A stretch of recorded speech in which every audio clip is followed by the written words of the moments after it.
J'ai commencé par faire des études de droit et de philosophie et en même temps j'étais assez passionnée de cinéma et puis en même temps que mes études je travaillais pour une avocate pénaliste et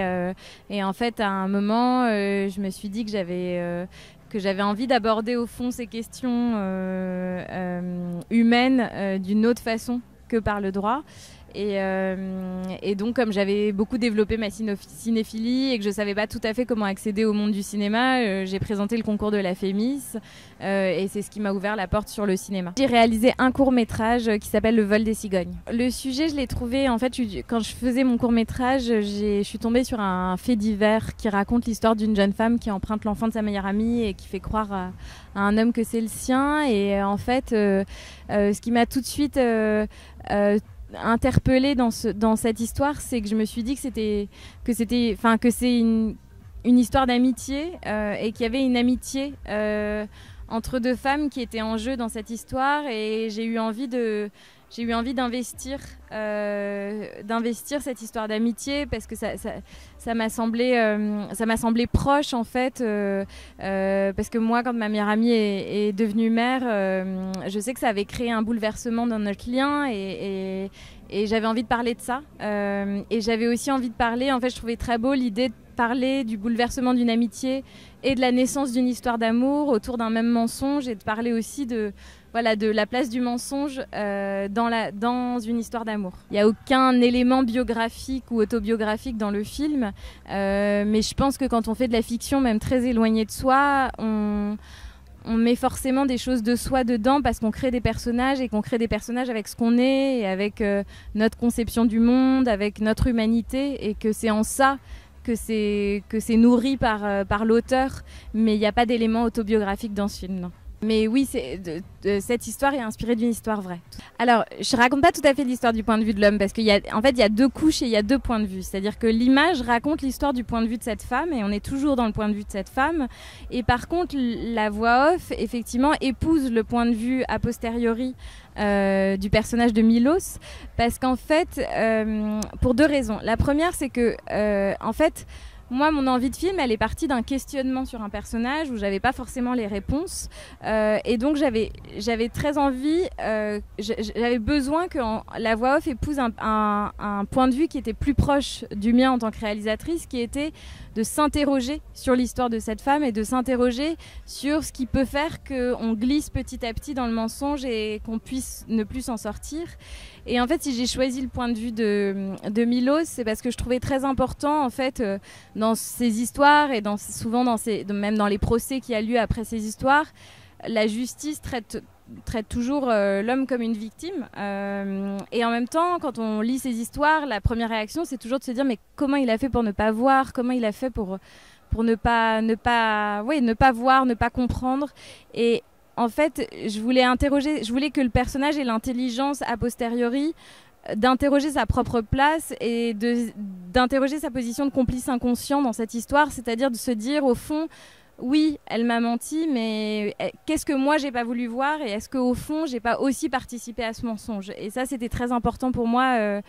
dans sa position à lui, dans ce personnage. Alors Afsia Herzi, je l'avais découverte dans La Graine et le Mulet et dans Tu mérites un amour. C'est une actrice pour laquelle j'avais beaucoup d'admiration, que j'aimais beaucoup, et en même temps, en fait, moi je crois que quand on travaille avec des acteurs professionnels en tant que réalisatrice, en tout cas personnellement, c'est toujours important de se demander avant de proposer un rôle à une comédienne, par exemple,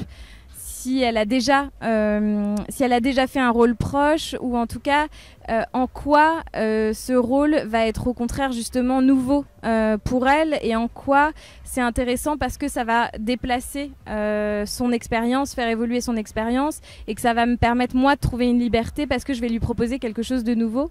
Et en fait, Afsia, je la connaissais dans des rôles où elle avait été plutôt très expansive, très virulente, très très expressive. Et en fait, là, je me disais, au fond, c'est un personnage. Lydia, c'est un personnage qui se définit par le fait qu'elle ressent beaucoup de choses qu'elle ne dit pas, qu'elle n'exprime pas. Et quand elle s'exprime, finalement, c'est souvent pour dire quelque chose de faux, ou qui est un mensonge en tout cas. Et du coup, je me disais, c'est vraiment intéressant parce que c'est lui demander de faire quelque chose qu'elle n'a pas encore fait et d'exprimer beaucoup par le silence et par le non-dit. Et du coup, je lui ai proposé le rôle et en fait, je pense qu'il y a un instinct. J'avais eu un instinct du fait que j'avais dû percevoir quelque chose de ce qu'elle incarnait dans ses rôles précédents parce qu'elle a lu très vite et en fait, tout de suite, je pense qu'elle a eu un espèce de coup de cœur pour le rôle et qu'il y a eu une rencontre très forte qui s'est faite entre le personnage et elle et je pense que ça lui a parlé à un endroit très intime parce qu'elle me disait toujours au fond on peut pas la juger Lydia au fond dans une situation proche de la sienne moi j'aurais peut-être pu faire ça et ça a été très très important pour le personnage, c'est qu'en fait justement elle l'a incarné avec beaucoup de véracité et beaucoup de conviction. C'était pas du tout le fait divers qui m'intéressait, c'était vraiment de faire le portrait de cette femme et de m'interroger vraiment sur qui est Lydia et comment elle bascule et que petit à petit le portrait de cette femme se dirige vers le thriller, c'est-à-dire parce qu'on est dans la tension de cette femme et de son mensonge et on se dit mon Dieu mais comment elle va s'en sortir, mais de toujours rester au plus proche de cette femme plus que effectivement dans le récit froid d'un fait divers. Tout à fait, c'était vraiment l'ambition du film, quoi. Dès le départ, dès l'écriture, j'avais une envie très forte, par exemple, de costumes très... En fait, je voulais raconter l'histoire, je voulais justement raconter l'histoire de cette femme qui souffre un peu de ne pas être assez vue, qui souffre de solitude, et en même temps, je voulais que son costume dise tout le contraire, c'est-à-dire qu'elle soit toujours en train de porter des couleurs assez... très visible, très vive. Et effectivement, c'est une femme qui en même temps dérive légèrement, donc qui va se mettre à un peu errer la nuit. Et donc, elle est effectivement entourée d'un monde qui est plus froid, qui est plus nocturne, plus urbain, très urbain. Donc, l'urbanité, c'est aussi, il y a du gris, etc. Mais effectivement, je trouvais ça très important que le personnage, par ses couleurs, crie l'envie d'être vu et aimé, quoi. Voilà. Et après, il y avait un travail sur la matière de l'image et sur les couleurs, parce que mes références, c'était beaucoup des films, des films américains des années 70, comme Taxi Driver, comme Panic at Needle Park, ou le cinéma taïwanais des années 2000, et chinois aussi, comme Yi Yi de Edward Yang, ou Millennium Mambo de Wu Xiaotian. Et c'est des films qui ont été tournés en pellicule, et nous, on n'avait pas les moyens de tourner en pellicule, mais j'avais envie de retrouver l'impressionnisme de la pellicule, de retrouver les couleurs vives de la pellicule, et donc on a fait un vrai travail là-dessus. C'était ma toute première fois à Cannes et qu'on a fini le film lundi et que tout d'un coup samedi il fallait le présenter, et que donc c'était très impressionnant. Et en même temps c'était une chance immense parce que le film a été vu dans des conditions extrêmement luxueuses et bienveillantes, et la semaine de la critique, c'est vraiment un endroit où on m'a accueilli avec énormément de bienveillance, enfin voilà, ça a été très chaleureux, et j'ai l'impression que le film a été vraiment très bien accueilli et ça m'a beaucoup touchée, quoi. Voilà. Merci beaucoup. Merci à vous. Bonne chance. Merci beaucoup. Merci. Merci.